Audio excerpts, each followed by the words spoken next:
quand nous promenons le regard sur l'histoire de l'Afrique, celle de l'Afrique noire surtout, guerre tribale, esclavage, traite négrière, colonisation, néocolonisation, malgouvernance et des luttes sanglantes pour la conquête ou la préservation donc, du pouvoir politique, le djihadisme, voilà autant de désespérance à mettre dans le dos de malheurs qui ont frappé et continuent donc de frapper les Africains depuis des époques lointaines de leurs histoires. Alors face à cette situation critique, nombreux sont ces Africains pour qui donc il faut plus que le naturel, plus que le physique pour sauver l'Afrique. D'où on pense que les gens doivent utiliser leur pouvoir, des gens comme vous bien sûr, maîtres, des gens comme vous, des gens qui maîtrisent le secret de la nature. Alors, et c'est d'ailleurs sur cette polémique de utilise tes pouvoirs pour sauver l'Afrique que nous allons appesantir donc ce soir notre émission Sorcellerie positive. Bonsoir maître. Bonsoir monsieur Herman.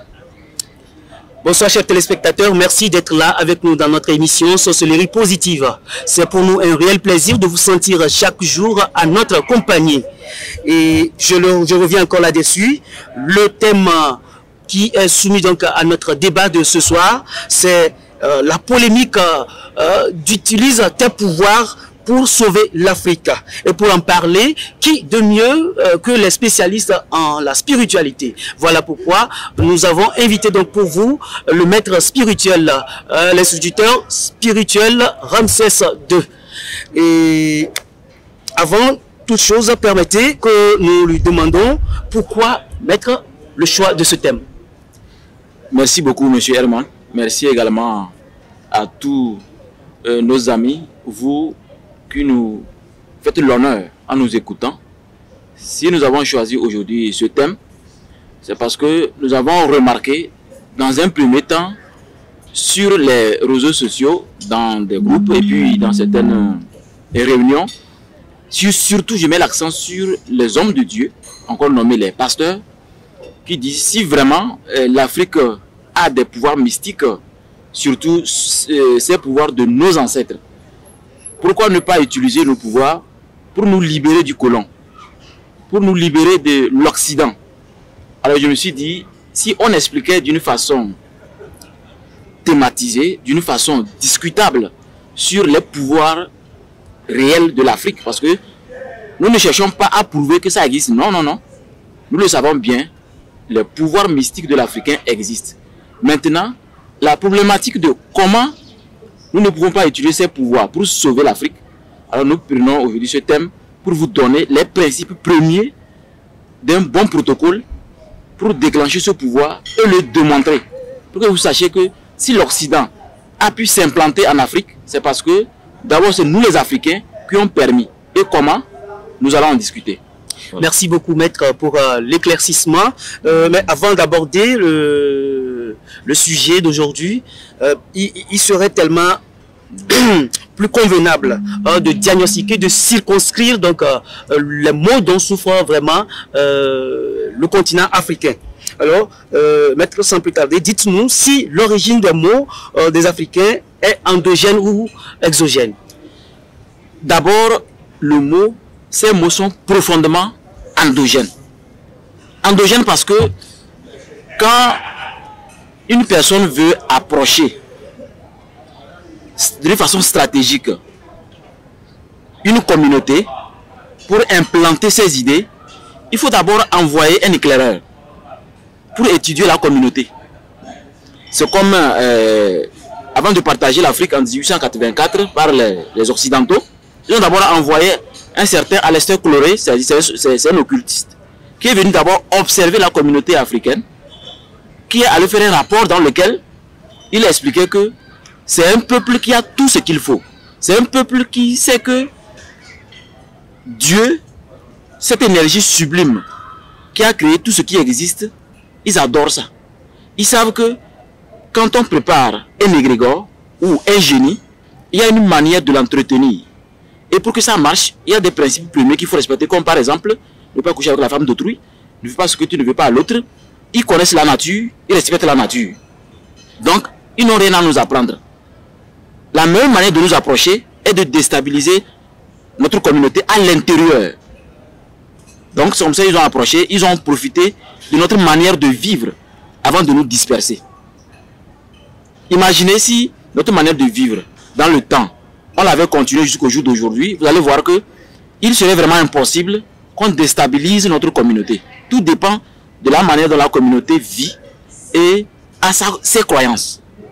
Donc voilà comment ça a commencé, avant de commencer à bousculer nos idées premières pour nous atteindre. Donc, si je comprends bien, vous voulez dire que cette situation est exogène, donc puis ça vient de l'extérieur. Mais je mets l'accent sur endogène parce que ils ont étudié nous-mêmes, on nous a étudié avant de nous atteindre. Donc, ça veut dire que vous voyez en nous une faiblesse, c'est nous qui avions laissé la faille. Voilà, parce qu'il fallait continuer à se battre. C'est vrai que nos ancêtres ont fait de leur mieux, mais il y a eu des stratégies très simples, comme par exemple acheter une autre personne. C'est comme notre Chaka Zulu. Oui. C'est son frère qui a fait qu'on a pu l'atteindre. Il faut juste acheter quelqu'un à côté pour qu'on puisse nous atteindre. Mais notre moralité dans le temps était que on ne trahit pas. On respectait les principes. On avait confiance en nos idéaux, en nos pouvoirs. Donc moi je crois que c'est à l'intérieur de nous. C'est nous qui avons laissé la faille.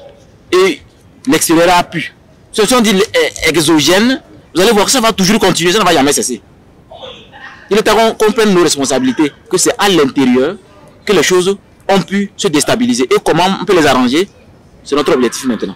Merci beaucoup, maître. Et la situation donc de l'Afrique étant inquiétante, plutôt inquiétante, les Africains, merci beaucoup, maître, la situation de l'Afrique inquiétant les Africains, nombreux sont ceux-là qui pensent qu'il faut donc un mystère pour sauver l'Afrique. Qu'en pensez-vous?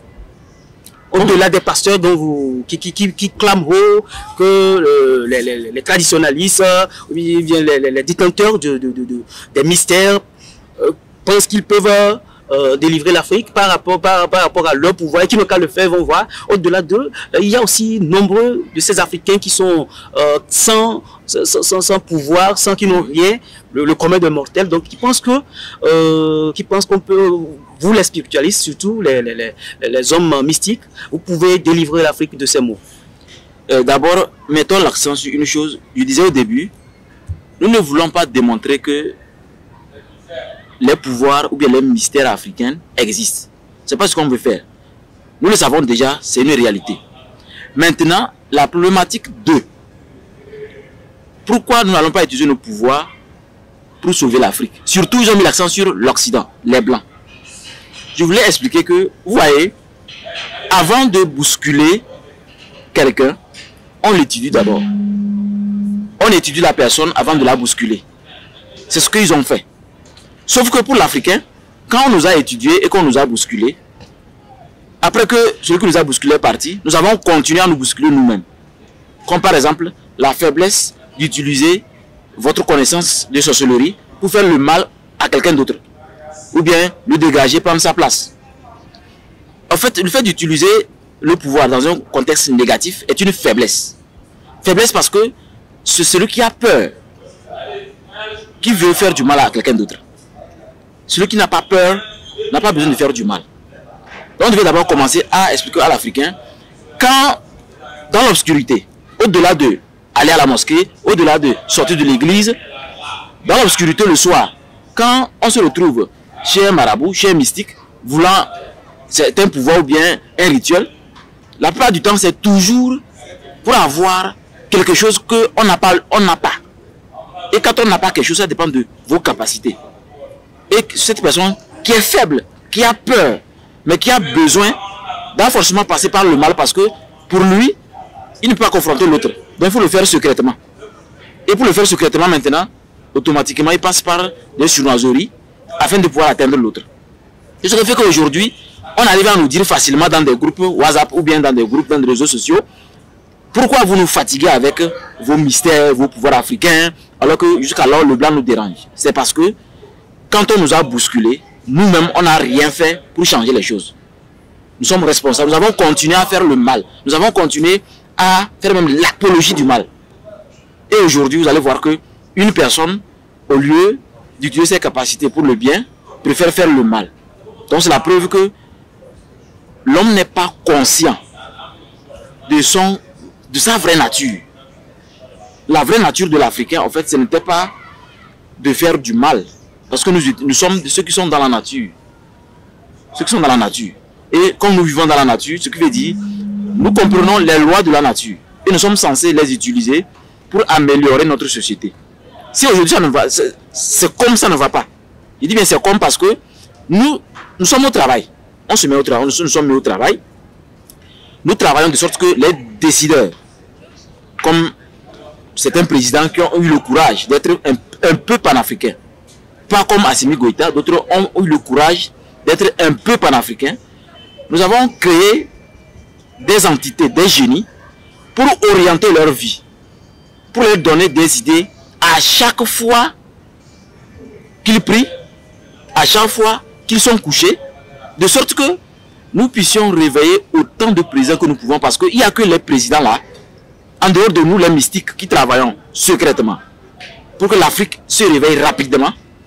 Il n'y a que ces présidents là qui peuvent nous aider parce que ils sont les décideurs. C'est eux qui signent des décrets.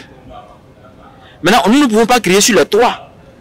Comme la plupart des internautes veulent que non, vous nous fatiguez. Si vous avez des pouvoirs, pourquoi l'Afrique est toujours dominée par le blanc? Mais en réalité, qui vous a dit que nous sommes dominés par le blanc? On nous fait croire qu'on est dominé. Imaginez quelqu'un qui est dominé aujourd'hui, qui dégage tous les blancs de son pays. Je parle d'Assimi Goïta. Et il est toujours là, il avance. Imaginez les Africains l'accompagnaient. On fait exactement comme lui. On n'a rien à voir avec la France. Hein. C'est-à-dire on veut être libre seulement. On veut recommencer comme si avant on faisait le troc. C'est notre décision à nous. Être autonome. Autonome. Ça a déjà commencé, ça continue. Mais nous allons faire des efforts pour que ce souci des pasteurs, ce souci de ces internautes, de ces religieux, qui mettent l'accent sur du fait que si nous avons des pouvoirs, pourquoi? Pour les confirmer que nous sommes au travail, bientôt vous allez voir des résultats qui vont vous étonner. Parce que vous avez demandé, vous avez exigé que nous démontrions que nous avons quelque chose. Donc on vous confirme, nous sommes au travail. Merci beaucoup. Dans votre développement tout à l'heure, vous avez dit, lorsqu'on nous a bousculé, nous-mêmes on continue par se bousculer. Et bon, par rapport à ça, dites-moi, comment aujourd'hui on peut sortir, donc selon vous, hein, comment est-ce qu'on peut sortir l'Afrique de son état de dépendance et donc accéder à la liberté?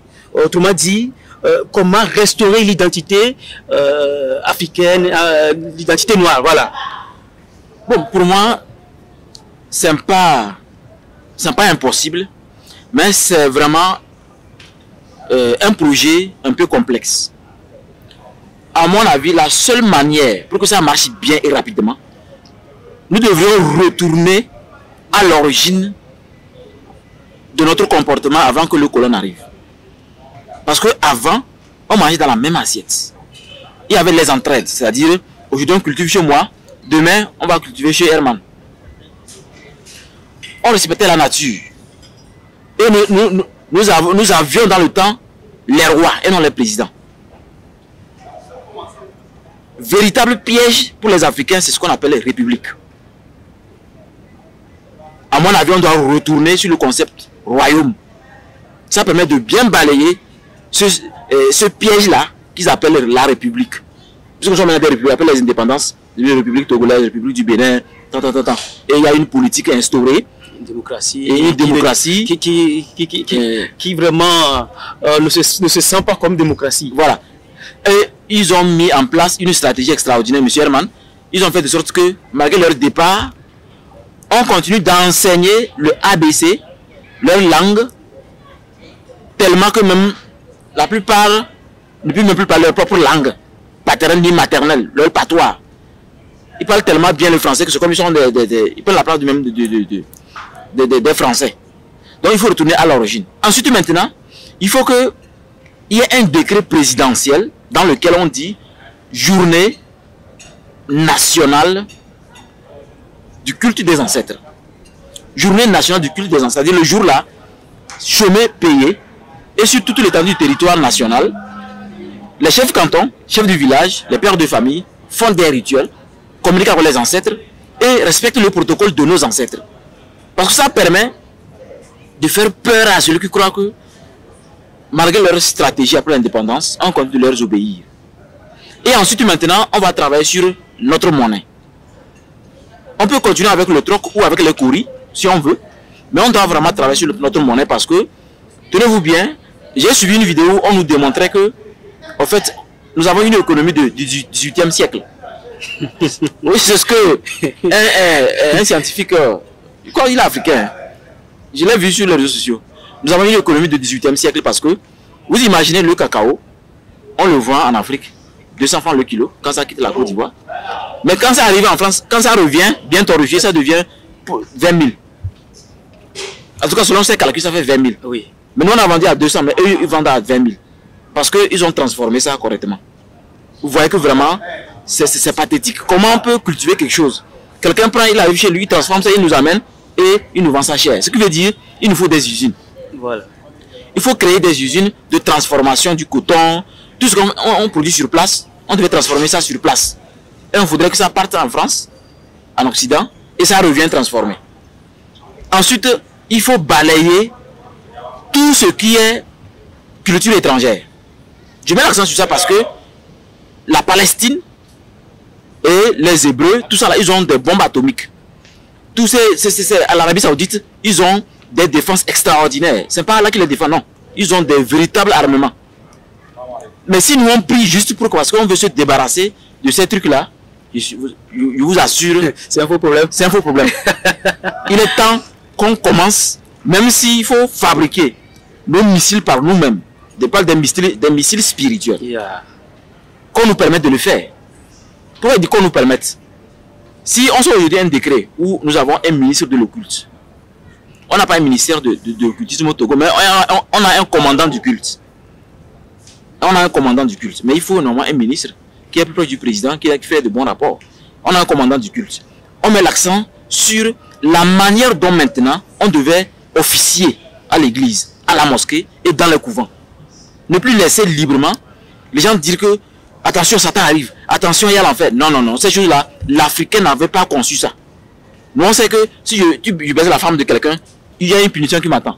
Si je te fais du mal, il y a une punition qui m'attend. Mais nous créer l'enfer avec des flammes, nous créer le paradis imaginaire, on doit cesser ça. Nous créer un Dieu avec une peau blanche. Voilà. Et le Satan avec une peau noire. Un Satan blanc et puis Satan qui est couché noir, on ne veut plus ça. Une croix de Jésus où c'est un blanc, on ne veut plus ça. Il est temps que l'Afrique soit reconnue comme telle. Parce que même eux, je parle des blancs, Yves Coppens, le paléontologue français, a dit au début de la création, tout le monde était noir. C'est lui qui a dit ça, il est français. Mais aujourd'hui, ils ont expliqué pourquoi ils sont devenus blancs. Qui vous dit que malgré que tout le monde était noir, c'est le blanc aujourd'hui qui a la connaissance. C'est le blanc qui a la magie. Non, c'est nous qui avons refusé que mon frère, ma soeur puissent avancer. C'est pourquoi on est toujours dans la boue, mais on veut courir. Voilà.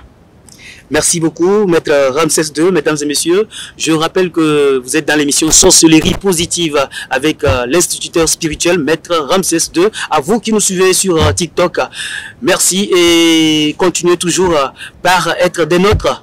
On ne va jamais vous décevoir. Vous pouvez continuer par poser des questions et on va vous répondre. Le maître est là et à la fin de l'émission, il va vous répondre. Et je suis sûr que vous serez satisfait. Alors maître, je pense que nous sommes presque à la fin de cette émission.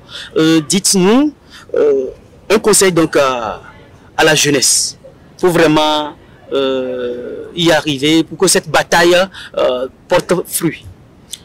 Si je devais donner un conseil à la jeunesse, je voulais mettre l'accent sur la religion de nos parents. Vous voyez, après la colonisation, d'une façon obligatoire, le christianisme et l'islam ont été instaurés. Nos parents ont passé par là. Pour faire honneur à nos parents, on ne peut pas dire que j'abandonne l'islam, j'abandonne le christianisme. Non. Soyez stratèges. Tout comme nos frères se lèvent après la mosquée, après l'église, aller voir un marabout, c'est pour vous dire que, en fait, appartenir est une obligation. appartenir à quelque chose. C'est pourquoi avant d'être bien avec quelqu'un, la personne va essayer de voir est-ce que vous êtes musulman ou chrétien pour mieux s'adapter à vous. Ah oui. C'est le concept d'appartenance. Aujourd'hui, un exemple très simple. Le président chinois et le président russe ont créé quelque chose. Ils ont réuni quelques présidents autour d'eux. J'ai oublié le nom là. Juste pour défier l'OTAN. Quand tu appartiens à l'OTAN, si je t'attaque, tous ceux qui appartiennent à l'OTAN doivent me défendre. C'est de la même manière pour le président russe et le président chinois. Parce que le contexte d'appartenance est une réalité. Donc dans la société, sachez que vous ne pouvez pas, après la prière de vendredi, ou après à tout moment à la mosquée chaque matin, ou après la prière à l'église, sortir maintenant dans la société, avoir un comportement contraire à votre prière. C'est ce qui fait qu'aujourd'hui, les gens meurent tôt, les vieux sont là. Il y a beaucoup de fous, alors que il y a une manière de ne pas être fou. Il y a des gens, d'une petite maladie, la personne meurt.